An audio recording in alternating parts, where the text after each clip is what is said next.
Have you ever climbed the ladder of success only to find it was leaning against the wrong building?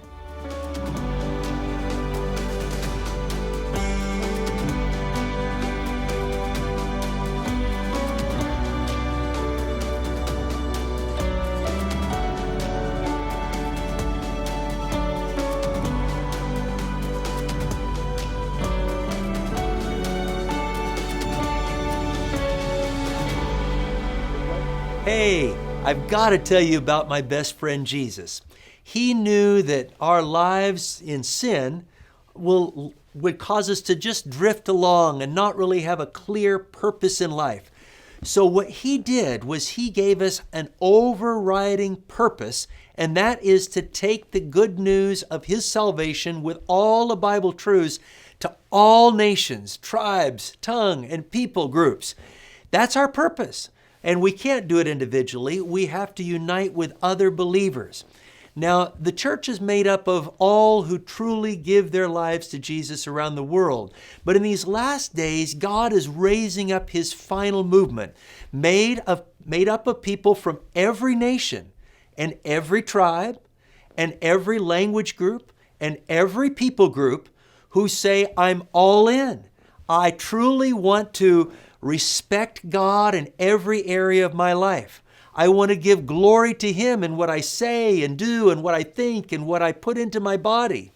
I want to worship the creator of heaven and earth and the sea and realize he's my creator. And Jesus has designed this final movement, this remnant, according to Bible prophecy, that will rise up in the last days to take a special message to all the world. God's final message is found in Revelation, the last book of the Bible, right in the heart of the book, there in Revelation 14, verses 6 through 12. And it's symbolized by three angels that have a message from heaven that fly in midair with a loud voice for everybody on earth to hear. And they call people, just as we're to call people, to worship God, to take him seriously. This is a time where Christianity in general has become very compromised, where there aren't the priorities of God and his word in many Christian homes. And people try to change society and change this and that, but what we really need is a change of heart that changes us. Every person is invited to be a part of God's final movement that wants to put Jesus first, follow all the truths of the Bible, and unite with this movement. Now, just like the early church, this final movement arises as a result of prophecy, preaches and teaches prophecy, has a prophet in it, and keeps all the commandments of God. And we learn that in Revelation chapter 12, an overview of the history of the church. And in the last verse, verse 17, it tells us that that final movement will keep the commandments of God and have the testimony of Jesus, which Revelation tells us is the spirit of prophecy. There will be that gift of prophecy in that final church. We believe that God is raising up this movement and that the Seventh-day Adventist Church is more than a denomination, but it's a movement of God.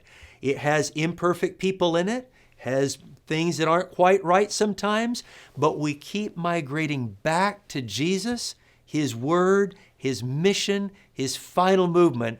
And when we do, we see God at work not only in our own lives, but as we gather with others who are like-minded to take this final message to everyone in the world.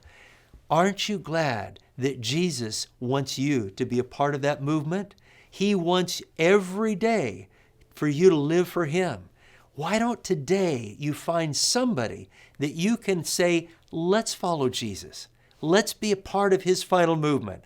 Let's make arrangements to help you unite with this final purpose, this final mission on earth. Let's go for it.